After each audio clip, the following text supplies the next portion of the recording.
Well, thank you, Anthony. We're glad that you didn't screw up tonight. And in the right place at the right time. Thank you very much indeed. And now we move on. It's not on first Not on first next time. Says Vince. Right. We're moving on to someone else you probably know, Michael Ronayne.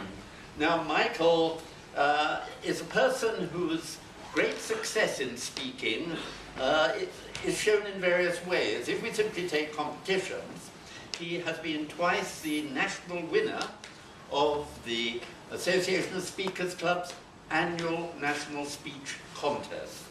So he's good. Not bad, in fact, for somebody who started off life as a cellist. But he certainly is successful in that. But that's not all of Michael. Michael is also a very experienced and successful trainer, both with the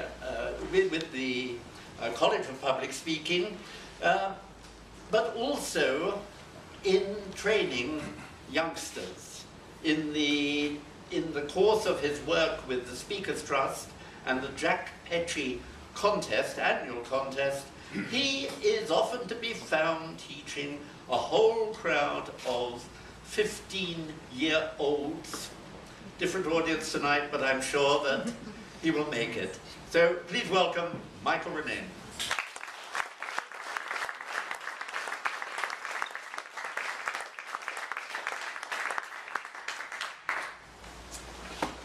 I wonder how many of us are thinking, I should really be somewhere else this evening. How often, when you're at work, does your mind drift back to home? When you're at home, you start fretting about work. How often do we squander the moment that we're living in, wishing we were somewhere else, worrying about things that may never happen, wasting thoughts on things we can no longer affect? I remember a few years ago, my father was reminiscing about his childhood. Simple Dublin boy, not a lot of money. Father worked 6 days a week, and if he wasn't working, he was usually asleep. His mother, fairly typically for that generation, didn't drive, and because they lived right in the middle of the town, very rarely even got onto a bus because everything they needed was fairly close to where they lived. But he said one day a year, they would take that short journey from the centre of Dublin, bus ride out to the seaside at Sandymount Strand. And he said he always remembered that build-up of excitement as that day approached. Now sometimes that day dawned dreary, dull, but they'd go nevertheless. And he said the thrill, as that bus took the last turn and he got the first glimpse of the seaside, sound of the seagulls and the salt in the air. Always remembered it. All that focus that went into one fundamental memory that stayed with him the whole of his life. Now in contrast, I remember taking my youngest son Andrew to a party not so long ago. Wonderful party, it was an adventure playground. Oh, but his mind was elsewhere and he didn't want to go, and could we have an ice cream afterwards, and he wanted a PlayStation game and what was on TV when he got home. And I thought, there he is, already at the age of 6, so distracted by all these things that he was in danger of walking past a fantastic experience without even noticing it. You see, these days, particularly with modern technology, we can sometimes almost literally, be in a number of different places at the same time. In fact, advertisers make a career trying to make us feel we want to be somewhere else, in some cases even be somebody else. And I always remember marvelling at my older 2 sons, who seemed to be able to watch television, have a conversation on the internet, and apparently do their homework all at the same time. And I couldn't help thinking, they're probably not doing any of those properly. In fact, if they're creating memories there, they're probably going to be dull, fuzzy, and slightly timid. Now, I'm sure we all remember that lovely little phrase which says, yesterday's history, tomorrow is a mystery, today is a gift, which is why it's called the present. And that's the point.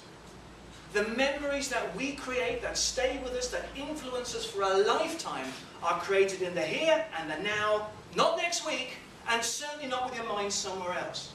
In fact, the memories that matter to us most are created in the fire, in the furnace of the present tense, the heat and the light.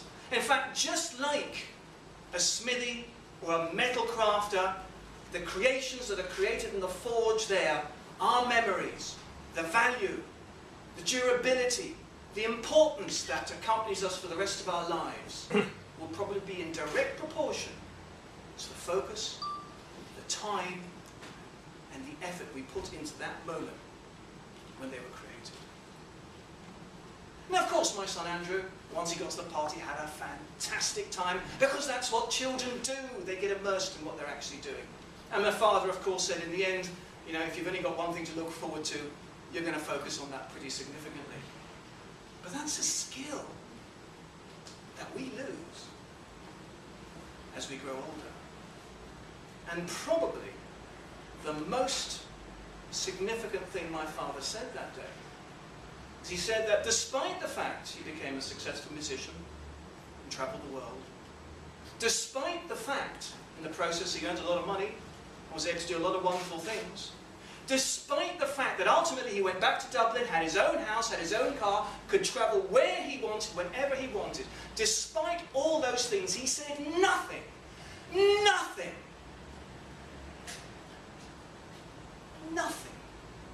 ever again matched that moment of when the bus to Sandymount Strand turned the last corner. He had the sound of the seagulls in his ears and the smell of the salt.